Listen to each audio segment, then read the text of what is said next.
Esse é uma cápsula e nós vamos falar agora sobre as terras raras no fundo do mar. Tá o pessoal falando aqui que não, o Trump não está preocupado com a China ter bloqueado as terras raras, porque ele tem um plano B aqui, ó. Estados Unidos imaginaram que a China vetaria a exportação de terras raras e tem um plano B, o Fundo do Pacífico. Estados Unidos não ratificaram a Convenção das Nações Unidas sobre o Direito do Mar em 82 e, portanto, eles podem ir lá explorar as terras raras no fundo do Pacífico e coisa e tal. E eu falo para vocês, isso aqui é bullshit, isso é estrume, isso não tem nenhuma consequência lógica, né? De novo, eles podem explorar as terras raras no fundo do mar? É lógico que podem.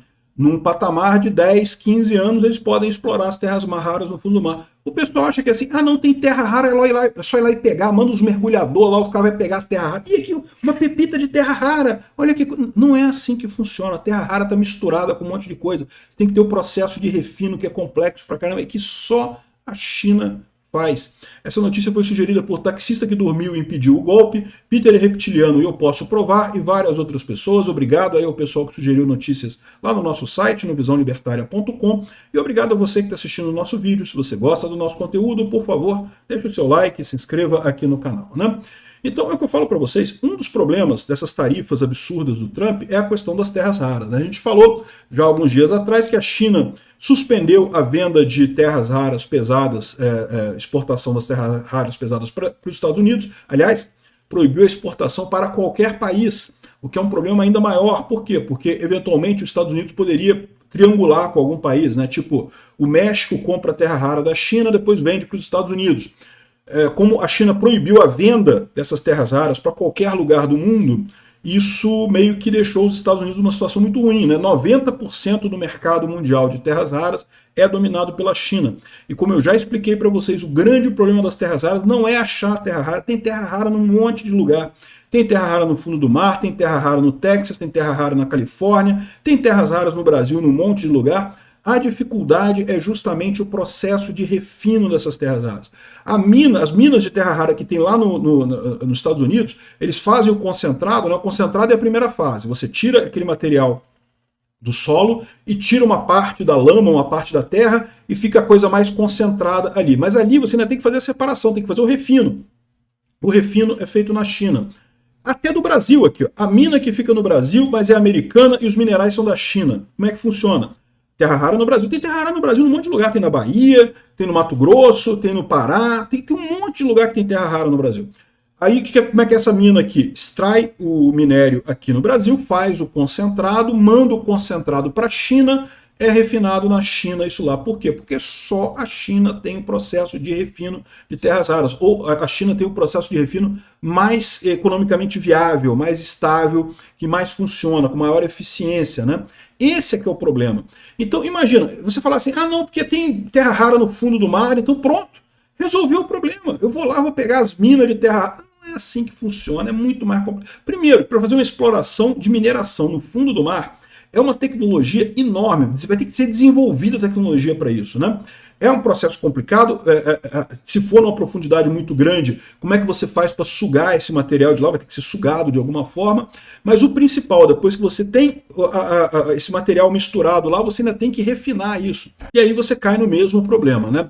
Aí você fala assim, mas os Estados Unidos têm uma tecnologia muito boa, eles vão conseguir uma maneira de desenvolver um refino para fazer essas coisas, né? E sim, é lógico que vão. Eu não estou dizendo que, sei lá, em 10 anos, em 15 anos, os Estados Unidos não pode se tornar uma superpotência na produção de terras raras. Pode. O Brasil, se investir, também pode. O Brasil também tem gente competente para fazer esse refino aqui no Brasil, né?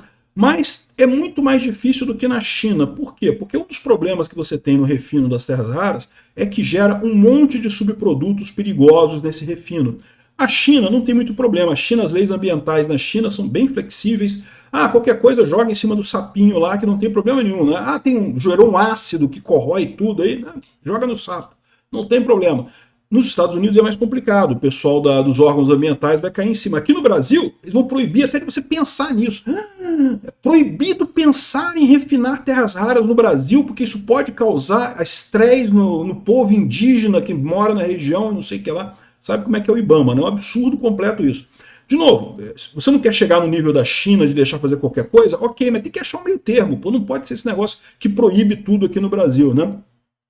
Mas de qualquer forma, a tecnologia em si precisa ser desenvolvida. E para você desenvolver a tecnologia, você tem que primeiro fazer um processo em piloto, um processo de pequena escala, conseguir provar a viabilidade da coisa, aí você vai expandindo. Quando você expande do projeto piloto para produção em larga escala, você tem todo um desafio nisso daí, porque uma coisa é você montar um laboratóriozinho com um monte de caninho ali, um monte de vidrinho e conseguir fazer o refino da terra rara ali. Para você ter uma ideia, alguns desses processos são assim. Você tem uma solução em que você dilui os metais, em que você tem, sei lá, uma concentração de 0,04% daquela terra rara naquela diluição. Aí você aplica ali um solvente qualquer, que aquilo ali vai de um vidrinho para outro vidrinho, aí você tem 0,042% de concentração. Aí você aplica o mesmo processo de novo, 0,04%, 0,06%, até você chegar numa concentração de, sei lá, 3, 4, 5%, que aí você pode aplicar um processo mais parrudo para separar esse material, né? Então, assim, é um processo muito intensivo, é um processo muito caro, é um processo que demanda muito espaço, muito reagente, muita química para fazer. Esse negócio de falar, o Trump está preparado, ele vai pegar do fundo do mar. Como que ele vai pegar do fundo do mar? Cara, isso tem tantos desafios tecnológicos para chegar e explorar esse troço. De novo, eu não estou dizendo que eles não consigam, é lógico que conseguem, é lógico que os Estados Unidos têm pessoas extremamente competentes que conseguem desenvolver tudo isso aí, mas leva tempo. Não tem esse negócio, não dá para fazer amanhã vamos começar a pegar coisa. E amanhã vai ter empresa americana querendo comprar terra rara e não tem terra rara para vender. Então, esse problema, no mínimo, o Trump pensou mal esse timing das tarifas, porque o que ele poderia fazer primeiro é antes incentivar empresas americanas a fazer a extração de terras raras nos Estados Unidos e o processamento disso nos Estados Unidos, para depois aplicar as tarifas, né? Como ele aplicou as tarifas primeiro, ele está agora numa sinuca de bico, ele não tem alternativa, porque as empresas americanas continuam precisando de terra rara amanhã, semana que vem. E a China não vai exportar mais. E essa possibilidade do fundo do mar existe? É lógico que existe. Em algum momento isso pode ser usado, mas isso vai levar anos, décadas, talvez, né? Então, continua sendo uma idiotice essa política do Trump, muito mal pensada, a ponto que o Trump já está falando em negociar com a China. Ele estava esperando que o Xi Jinping pedisse para negociar, Xi Jinping ficou quietinho lá. Agora o Trump está falando para negociar. Tá vendo? Coisa burra, né? É o que eu falo para vocês. O pessoal tá falando, não, porque a arte da negociação do Trump, ele bota um preço lá em cima, aí para depois negociar e vender o tapete mais baratinho, né? Meu amigo, esse tipo de negociação para você vender tapete pode funcionar. Você bota o preço lá em cima, e o cara fala, não, mas tá muito caro. Não, peraí, eu boto mais um pouquinho aqui, vamos negociar e coisa e tal. Aí chega num preço bom. Vender tapete é uma coisa, fazer política externa de um país é outra, porque a política externa do país depende muito da credibilidade.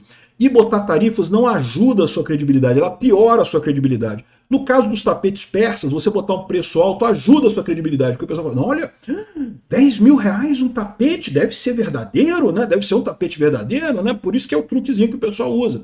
Mas você botar tarifas de 100% não ajuda a sua credibilidade em nada. Ao contrário, dá um certo tom de desespero no final das contas. Isso piora a situação. Se a arte da negociação do Trump é essa, ele vai ser sempre um grande homem de negócios na venda de tapetes persas para otário. Agora, para governar o país, ele está fazendo errado. Obrigado por assistir o vídeo até o final. Além de curtir, compartilhar e se inscrever no canal, considere se tornar patrocinador com valores a partir de R$ 1,99. Clique no botão Seja Membro abaixo para saber as condições e vantagens de patrocinar o canal. Mais informações sobre o nosso projeto, visite nossos sites indicados na tela.